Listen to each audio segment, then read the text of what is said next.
पंचायत चुनाव सर्वेक्षण की इस कड़ी मौजूद है उत्तर प्रदेश के जनपद शामली में। शामली गांव पीरखेड़ा में बैठे हुए हैं।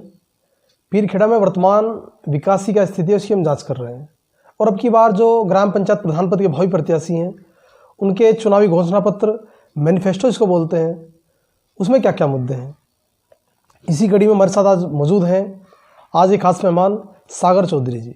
आइए आपको उनसे रूबरू कराते हैं। सर स्वागत है आपका। नमस्कार जी। सागर जी, सबसे पहले आपसे बात करूं, क्यों प्रधान बनना चाहते हैं? आप एक छात्र वर्तमान में हैं, आगे नौकरियां हैं, आपके लिए खुला मंच है, व्यापार आप करें, व्यवसाय आप करें, राजनीति में आने का उद्देश्य क्या है? राजनीति सर आजकल इतना हो चुका है कि गवर्नमेंट पॉलिसीज़ बनाती है पर उनका इम्प्लीमेंटेशन नहीं होता है। ग्राउंड लेवल पे आने में, ज़मीनी स्तर पे आने में वो चीज़ें पता नहीं कहाँ गायब हो जाती हैं जी। तो हमारा एक सिर्फ मेन मोटिव ये है बड़ा कि हम इम्प्लीमेंटेशन करवाएं, जिसकी जो सुविधाएं हैं वो उनको मिलें। अच्छा, आपकी उम्र में जो बच्चे होते हैं वो नौकरी की तलाश करते हैं, आपके अंदर ये प्रेरणा कहाँ से है कि मैं इन व्यवस्थाओं को बदलने का कार्य करूँ? जी। पिछले साल अगस्त में पिताजी का देहांत हुआ जी। उनका ये मकसद था कि इलेक्शन में खड़े होकर हम बदलाव लाएं। जी। तो उनसे प्रेरणा मिली है हमें ये कि हम उनकी जो विरासत है उसको आगे चलाएं। जी।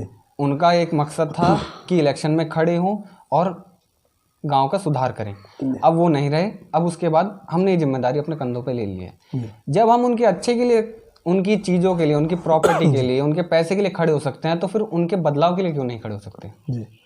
तो आपके पिताजी से आपको प्रेरणा मिली है? जी, पिताजी से। अच्छा, मैं आपसे बात करूं, सबसे पहले गांव की मूलभूत आवश्यकताएं होती हैं। चुनावी घोषणा पत्र में बड़े बड़े वादे हो जाते हैं, लेकिन जो मूलभूत आवश्यकताएं होती है, उससे आपसे बात करूं एजुकेशन लेवल की, उसकी स्थिति क्या है आपके गाँव में? एजुकेशन लेवल पे सर हमारे गाँव में 5वीं क्लास तक, 5th क्लास तक ही स्कूल है। जी।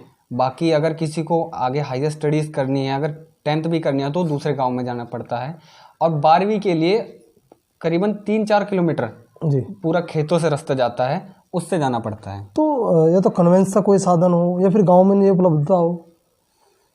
ट्रांसपोर्टेशन की भी फैसिलिटीज़ अवेलेबल है पर हर कोई उन्हें अफोर्ड नहीं कर पाता। जी।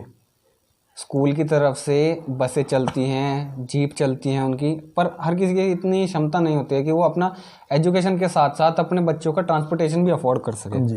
अच्छा, गांव में बात करूँ पब्लिक लाइब्रेरी की, सार्वजनिक पुस्तकालय हो, कैरियर काउंसलिंग केंद्र हो, वो क्या गांव में कोई है लाइब्रेरी आपके में? नहीं सर, अभी ऐसा हाल फिलहाल कुछ नहीं है जी। पर अगर सब कुछ सही रहा, अगर हम बन जाते हैं, कुछ हमें भगवान की दया से कुछ मिलती है, हमें पोस्ट मिलती है, तो हम पक्का एजुकेशन को लेके हम आगे कार्य करेंगे। जी। अच्छा, मेडिकल फैसिलिटी की आपसे बात करो। मेडिकल फैसिलिटीज सर कस्बों में या फिर ज़िले में ही हैं। आपके गांव में कोई नहीं है? गांव में नहीं है। कोई पब्लिक हेल्थ सेंटर हो, कम्युनिटी हेल्थ सेंटर या कोई डिस्पेंसरी? उसमें कुछ भी नहीं है। बस हाँ ये है, गांव में 1-8 डॉक्टर हैं छोटे से जो खांसी बुखार की आपको गोलियां दे सकते हैं। प्राइवेट हैं जो? प्राइवेट हैं जी। इससे अलग कोई सुविधा गाँव में? इससे अलग कोई नहीं है। तो यदि कोई इमरजेंसी आ जाती है तो क्या होती है व्यवस्था? इमरजेंसी में सर सबसे पहले तो शामली भागो। जी। शामली ने अगर आपको एडमिट करा तो ठीक है, वरना वो करनाल, मुजफ्फरनगर या मेरठ या दिल्ली के लिए रेफर कर देंगे। जी। अच्छा, आपके गांव की बात करूं, आपके कहीं मैनिफेस्टो में मुद्दा भी कहीं ना कहीं है या फिर ऐसे ही? स्वास्थ्य सेवाएं भी हैं, सरकारी भी, प्राइवेट का भी है। जी। अच्छा, इसके अलावा आपसे बात करूं, प्रधानमंत्री आवास योजना जो है, गांव में कच्चे मकान होते हैं, क्या प्रधानमंत्री आवास योजना का क्रियान्वयन आपके गाँव में हो रहा है? जी, गाँव में हमारे अभी 3 गरीबों के घर आए हैं जिनके पास कच्चे घर थे, अब उनके पक्के घर बन रहे हैं। जी। अच्छा, आयुष्मान कार्ड? आयुष्मान कार्ड भी बने हैं लोगों के और फ़ायदा भी उठा रहे हैं उसका, वो लाभार्थी भी हैं। जी। अच्छा, वृद्धा, विधवा और विकलांग पेंशन? विकलांग पेंशन है पर जो बनवाता है उसमें उसका कमीशन होता है। जी। कि हम अगर आपकी बनवा रहे हैं पेंशन तो हमारा उसमें कमीशन होगा। जी। पर मंथ के हिसाब से पहले ही बातचीत होती है, पहले ही पेमेंट हो जाती है। जी। अच्छा, इसके अलावा आपसे बात करूँ, जैसे राशन वितरण होता है गांव में, खाद डिस्ट्रीब्यूशन सरकार की तरफ से किया जाता है, उसकी बात आपसे करो। वो सर समय अनुसार होता रहता है। जी। सही। अच्छा, इससे अलग भी काफ़ी मुद्दे होते हैं, जैसे मृदा कार्ड होता है किसान के लिए, क्रेडिट कार्ड होता है किसान का। क्रेडिट कार्ड में ज़्यादा फैसिलिटीज़ अभी नहीं है, ना ज़्यादा लोगों में जागरूकता है, क्योंकि सबके मन में ये है कि बात भाई हम अपनी ज़मीन को किसी का बंधक क्यों बनाएं। जी। इसे सोच के लोग इस चीज़ पे नहीं लेना चाह रहे हैं फ़ायदा, पर इसका फ़ायदा बहुत है। आपको आपकी ज़मीन के ऊपर 2 से 3% पे, जी, न्यूनतम स्तर पे आपको 2 से 3% के ब्याज पे आपको पूरी साल के लिए ऋण मिल जाता है। जी। अच्छा, युवाओं की बात करूँ, युवाओं के लिए आपके मैनिफेस्टो में क्या मुद्दे हैं? कहीं खेल स्टेडियम की आपसे बात करूँ? खेल का मैदान सर हमारे मैनिफेस्टो में सबसे बड़ा यही है कि आज किसी का घेर खाली पड़ा है, किसी की ज़मीन खाली पड़ी है, बच्चे सड़कों पे खेल रहे हैं। जी। आज तो खेल रहे हैं, पर जिस दिन मना कर दिया, किसी का अगर एक्सीडेंट हो जाता है सड़क पे, या फिर किसी ने अपने घेर में या खेत में से उन्हें बाहर निकाल दिया, तो वो कहाँ जाएंगे? जी। जैसे प्रकाश व्यवस्था गाँव में होती है, उसकी क्या स्थिति है? क्या लाइटिंग होती है आपके गाँव में रात के समय? लाइटिंग कई जगहों पे होती है और कहीं पे नहीं है। कई जगहों पे बार बार रिपेयर के बाद भी लोग जानबूझ के लाइटें फोड़ देते हैं, जी, ताकि उनकी जो रात की गतिविधियां हैं वो किसी को पता ना चले या आते जाते कोई उन्हें देख ना ले। जी। आज सुरक्षा का जैसे CCTV कैमरा आपके गाँव में कहीं है? नहीं सर, CCTV कैमरा पब्लिक या प्राइवेट कुछ भी नहीं है अभी। तो अगर आप जो आपकी जनता है, आपके ग्रामवासी आपको प्रधान पद पर नियुक्त करते हैं, तो क्या क्या कार्य इस साल आप गाँव में कराना चाहेंगे? तो मूलभूत आवश्यकता है, इस साल कोई आपके मन में है? एक सबसे बड़ी, युवाओं के लिए आगे हायर स्टडीज़ के लिए हर कोई अफोर्ड नहीं कर सकता है, हर कोई अपना शामली या दिल्ली या देहरादून मेरठ कहीं नहीं जा सकता। जी। तो अगर किसी को घर पे रह के अपनी पढ़ाई करनी है, तो हमारी अभी बात चल रही है ब्रॉडबैंड सर्विसेज से जी। कि वो यहाँ पे गांव में इंस्टॉलेशन करेंगे फ्री वाईफाई। जी। उसमें भी आपकी रेस्ट्रिक्शन रहेंगी कि आप एजुकेशनल पर्पसेस के लिए ही आप उस नेट को यूज़ करवा पाएंगे। जी।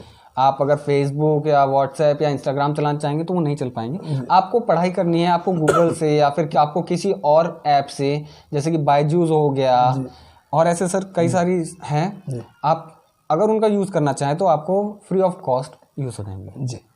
अच्छा, जो वादे आप कर रहे हैं, देखो चुनाव से पहले बहुत वादे होते हैं, सभी करते हैं, एक चुनाव के बाद वो वादे कहीं धरातल पर दिखाई नहीं देते हैं, कथनों करने में अंतर हो जाता है। इसी कारण से देश को आज़ाद हुए लंबा समय हो चुका है, बजट पारित होते हैं, पैसे गांव में आते हैं, दिखाए भी जाते हैं, समस्याएं जो कि तो रहती हैं।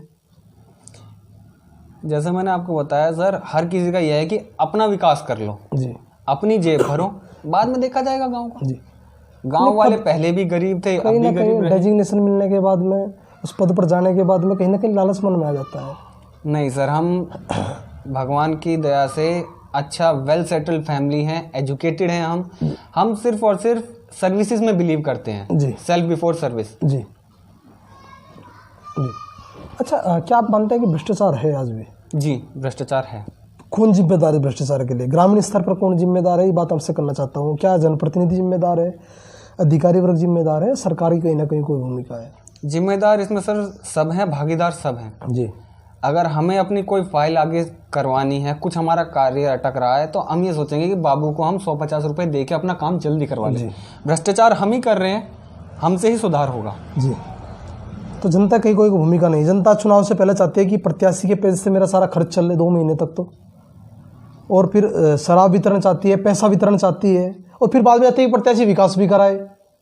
तो कहीं जनता की कोई भूमिका आपको लगती है इसमें? जनता की सर देसी भाषा में जैसे कह देते हैं, आदत बिगड़ रखी है। जी।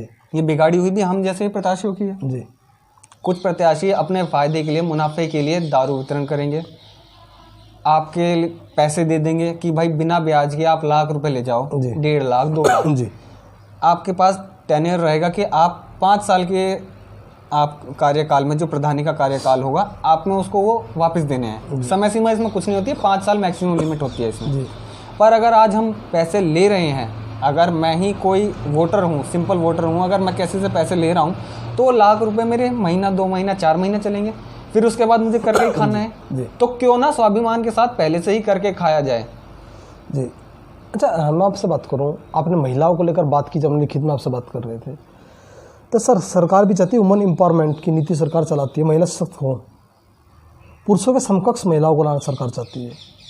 वुमन सिक्योरिटी की मैं आपसे बात करूं, दरअसल क्या होता है, हम पहले बड़े बड़े वादे कर लेते हैं, लेकिन जब पंचायत चुनाव की ही बात कर लें, गांव में सरकार महिला आरक्षण में सीटें लाती है कि महिलाएं आगे निकल कर आएँ, वो राजनीति भी करें, चुनाव लड़ती महिलाएं हैं, प्रधान बनती महिलाएं हैं, राजनीति परिवार के लोग करते हैं, महिलाएं अपने घर बैठी रहती हैं, तो फिर लाभ क्या हो रहा है इसका महिला आरक्षण का?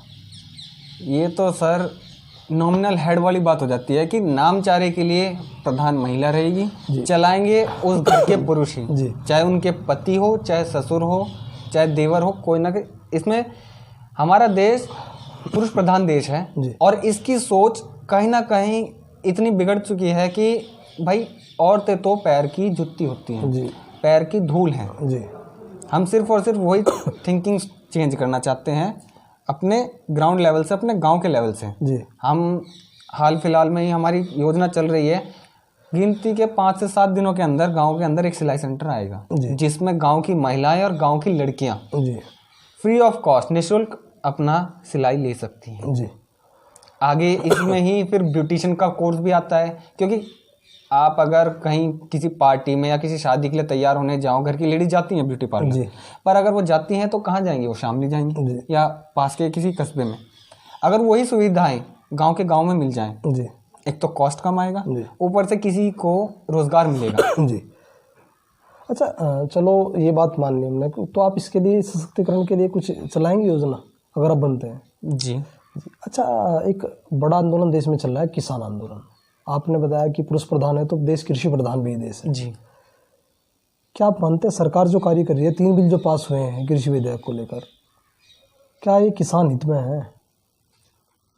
कंप्लीटली तो सर किसान हित में नहीं है और ना कंप्लीटली किसानों के ये इससे शोषण होगा। कुछ चीज़ें इसमें हैं जो किसानों के लिए अच्छी हैं, कुछ चीज़ें इसमें हैं जो बिजनेसमैन के लिए सही रहेंगी। तो संशोधन की आवश्यकता है। जी, संशोधन की आवश्यकता है। सही चीज़ें, ऐसे कुछ बीच का रास्ता अपनाया जाए। अगर किसान अड़ के बैठे रहे उसमें देश का नुकसान है, अगर सरकार अड़ के बैठे रहे उसमें देश का नुकसान है। तो हमें कुछ ऐसा करना चाहिए कि जिससे देश का नुकसान ना हो और ना सरकार का नुकसान हो, ना किसानों का नुकसान हो। हम बाहर शहरों में या विदेशों में कहीं से भी पैसा लेके आ जाएं, हम पैसा नहीं खा सकते सर। हमें चाहिएगा अनाज, हमें चाहिएगा चावल, हमें चाहिए सब्जियां। तो वो जो डेली के हमारे खाद्य पदार्थ है वो हम किसान ही, हमारे किसान, हमारे ताऊ, चाचा, भाई, फूफा, दादा, कोई भी किसानियत में कहीं ना कहीं हम हर एक के घर से एक ना एक बंदा ज़रूर, उसका फुल टाइम एम्प्लॉयमेंट है किसानी। जी। अच्छा, आपसे बात करो, एक कार्यक्रम चला रहे हैं शहीदों के प्रचार प्रसार संबंधित। क्या शहीदों का जो प्रचार प्रसार होना चाहिए था, क्या आज की घड़ी में हो रहा है? होना, जितनी उन्हें रिकॉग्नाइजेशन मिलनी चाहिए, जितनी उनकी पहुंच होनी चाहिए थी कि हम जैसे युवाओं को भी, अगर शिक्षित है नहीं है वो दूसरी बात, पर एक युवा को अपने, जिनकी वजह से आज हम खुले आसमान के नीचे अपनी कहीं भी मर्जी से आ जा सकते हैं।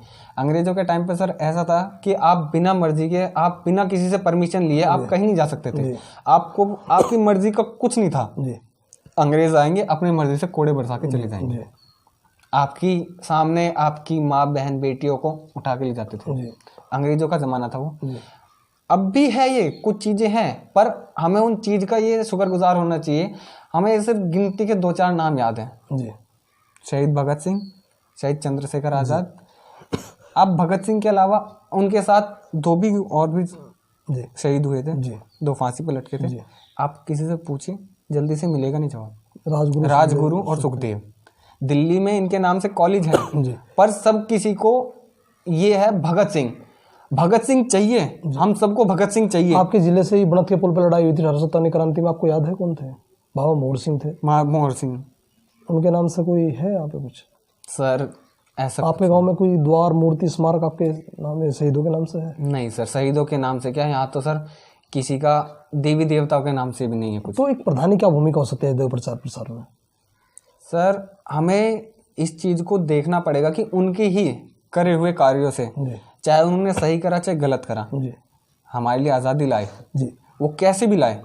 अब हम उसी आज़ादी का हिस्सा बन के, हमें अगर दिल कर रहा है हम दिल्ली चले जाएं, हम राजस्थान चले जाएं, जब मन कर रहा है तब हम आ जा रहे हैं। पहले ये नहीं था। तो क्या भूमिका हो सकती है प्रचार प्रसार में? प्रचार प्रसार में एक तो सर सबसे पहले उनकी जितनी भी है करिकुलम में या फिर सोशल एरिया में, अपने गांव में ही उनकी प्रिंट मीडिया के थ्रू, जैसे कि उनके पैम्पलेट्स हो गए या अखबार में उनका एक तरीके से इश्तेहार कह लो, एडवर्टाइजमेंट कह लो, या फिर उनके कॉलम निकाले जाएं कि हमें जिनकी वजह से आज हम हैं, जी हमें उनकी भी याद रहे। जी।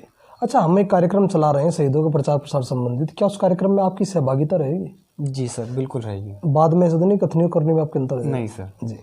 अच्छा, होली आ रही है, उसको लेकर अपने ग्रामवासियों को हमारे माध्यम से कोई शुभकामनाएं देना चाहते हैं? सर, हम तो यही चाहेंगे कि सब अपने घर में खुशहाली से अपनी होली मनाएं, दारू पी के गलियों में या गांव मोहल्ले में हुड़दंग ना मचाएं। जी। सागर जी, हम जुड़ने के लिए आपका बहुत बहुत धन्यवाद। जी, धन्यवाद।